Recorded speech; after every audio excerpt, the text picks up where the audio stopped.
Đòi dương mưa khơi thà ca lần này đầm lầy chi nắng miền ca lần thay cua ở cọt sầm cỏហើយខ្ញុំក៏បានរកវិធីនៅក្នុងការកាត់បន្ថយនៅការចំណាយលើជីគ្រាប់ហ្នឹងគឺមិនដាក់ជីទាំងប្រថុយបាទសម្រាប់ស្រូវដែលត្រូវបាចនៅអាយុ12 ទៅ 15 ថ្ងៃដែលគេហៅថាបាចវគ្គដំបូងត្រូវបាចជី DAP ជាមួយនឹងជីអាសូតអ៊ុយរ៉េហ្នឹងដែលជាទូទៅយើងបាច2 បាវក្នុង 1 ហិកតាសម្រាប់យកដងដើមសម្រាប់ដកឆ្លូកកន្លែងខូចទេតែលើកនេះខ្ញុំបានខំមាត់សង្កត់ចិត្តអត់ធ្មត់បាទសង្កៀតថ្មិញបាទធ្វើម៉េចគឺអត់ដាក់ជីតែម្ដងដើម្បីអីដើម្បីទប់ទល់ទៅនឹងវិបត្តិហិរញ្ញវត្ថុ គឺទប់ទល់នៅក្នុងការចំណាយដោយសារតែអី600ហ្នឹងហើយបងប្អូនឮ600មិនបាច់ចាំខ្ញុំបកស្រាយទេហ្នឹងហើយបងយល់ខ្លួនឯងហ្នឹងអញ្ចឹងអានេះគឺខ្ញុំអត់បានដាក់ជីទេតាំងពីព្រោះមកអាយុ21ថ្ងៃហើយអត់បានដាក់ជីគ្រាប់ទេតែខ្ញុំបានបាញ់បំពន់មួយលើកគត់បាទមួយសប្តាហ៍មុនបាទខ្ទង់អាយុជាង10ថ្ងៃជាង15 16ថ្ងៃហ្នឹងខ្ញុំបានបាញ់ជីបំពន់តាមរយៈស្លឹកមួយលើកបូកជាមួយនឹងថ្នាំដេញសត្វល្អិត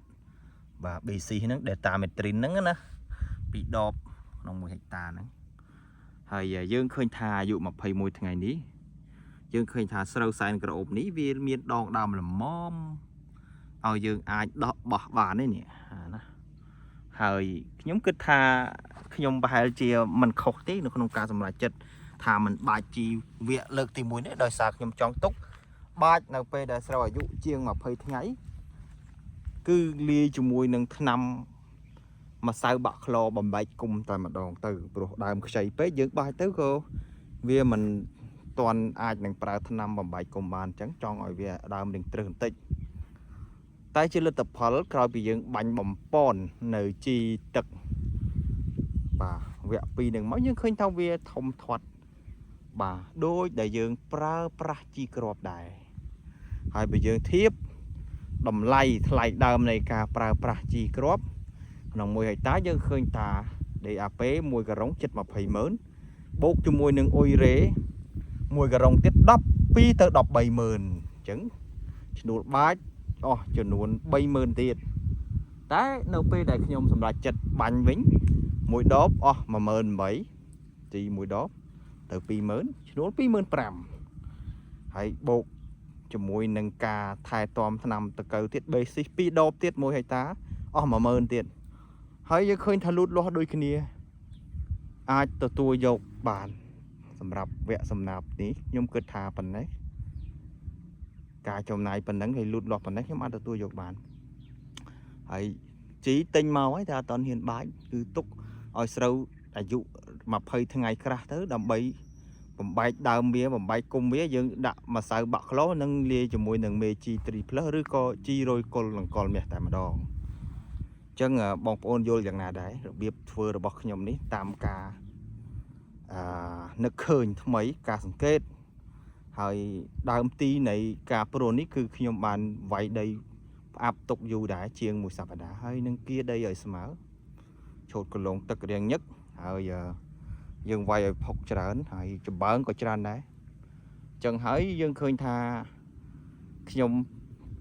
យកឈ្នះចិត្តខ្លួនឯងបាននៅក្នុងការអត់ដាក់ជីលើកទី1នេះហើយអាចបោះបានទេនេះអញ្ចឹងមកមើលថ្ងៃនេះប្រហែលជាដកបោះបានហើយអត់តឹងទេបាទដោយសារដីធូរបាទដីធូរអញ្ចឹងបងប្អូនយល់យ៉ាងណាសម្រាប់ការពិសោធន៍ថ្មីរបស់ខ្ញុំមួយនេះបាទហើយអត់មានស្មៅទេដោយសារតែខ្ញុំពីដើមទីអាយុ3 ទៅ 4 ថ្ងៃយើងបាញ់ថ្នាំបលូតហើយយើងបញ្ចូលទឹកបានលឿនអញ្ចឹងអត់មានពពួកនៃក្តាមទេសម្រាប់ស្រែនេះតែស្រែកណ្ដោះយើងព្រោះក្រោយហើយនេះក្តាមក៏ដោះតែខ្ញុំបានបាញ់ជាមួយម្សៅ MCPA ងាប់អស់ហើយអត់នេះទេហើយយើងក៏បញ្ចូលទឹកហើយបាទហើយយើងបាញ់ពៅជាមួយគ្នានឹងឯងថ្ងៃហ្នឹងបាទហើយខាងនេះមើលទៅវាចាប់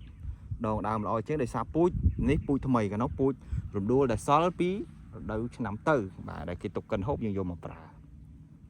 អ ចឹងបងប្អូនយល់យ៉ាងណាដែរសម្រាប់វីដេអូនេះហើយបងប្អូនត្រូវការជីថ្នាំត្រូវការប័ណ្ណពិសោធន៍ក្នុងការចែករំលែកបច្ចេកទេសបងប្អូនអាច call ក៏បានមកជួបផ្ទាល់ក៏បានដើម្បីសាកសួរនិងប្រឹក្សាពាក់ព័ន្ធទៅនឹងការសំចៃថ្នាំបាទហើយខ្ញុំជាអ្នកតួអង្គមួយរូបដែរដែលផ្ដល់ទុននៅក្នុងការដាក់ថ្នាំដាក់ជីបាទកសិកម្មជូនបងប្អូនទៅធ្វើស្រូវក៏ប៉ុន្តែអ្វីដែលខ្ញុំ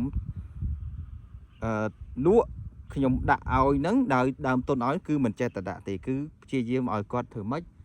ឲ្យសំចៃបន្តិចហ្នឹងហើយដែរអីហេតុអីបានត្រូវសំចៃ600បងប្អូនដឹងហើយអា600នឹងស្អីមិនបាច់និយាយច្រើនទេអញ្ចឹងហើយ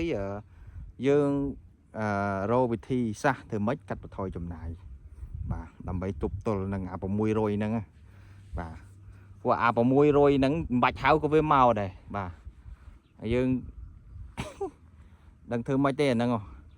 ហើយអានេះខ្សែនកោបនេះបើថាវា600គេ800អីងួតឲ្យទុកកិនហូបបដ ாய் ទៅ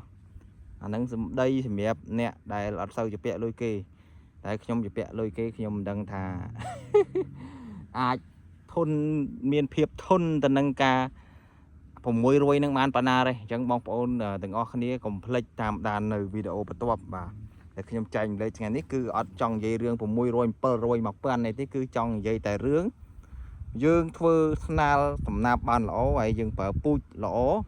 ហើយយើងឆូតកលងបានល្អឃើញទេអត់ជួលគេឆ្លោកទៀតខ្ញុំមិនជួលគេឆ្លោកហើយអត់អស់ថ្លៃស្មៅហើយអត់អស់ថ្លៃជីទៀតឃើញទេអញ្ចឹងចំណាយតិចមែនតើហ្នឹងហើយអរគុណច្រើនបងប្អូនហើយវីដេអូនេះចែកម្លែកជូនបងប្អូនដែលជាអ្នកធ្វើស្រែហើយពេលដែលយើងបានយល់អំពីការវិវត្តនៃធម្មជាតិទឹកដី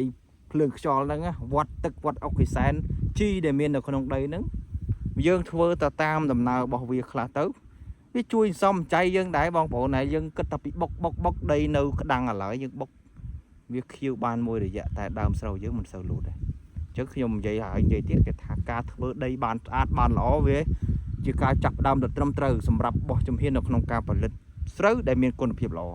ហើយបើយើងធ្វើដីមិនបានល្អស្អាតហើយអាហ្នឹងទៅតែទៅទាំងការចំណាយណាបងប្អូនណាបាទអញ្ចឹងខ្ញុំនិយាយលើសលួសខ្វះខាតតំណាសូមបងប្អូនកាន់តែអភ័យទោសពីខ្ញុំនិនបាទអរគុណបងប្អូនបាទជម្រាបលាបាទ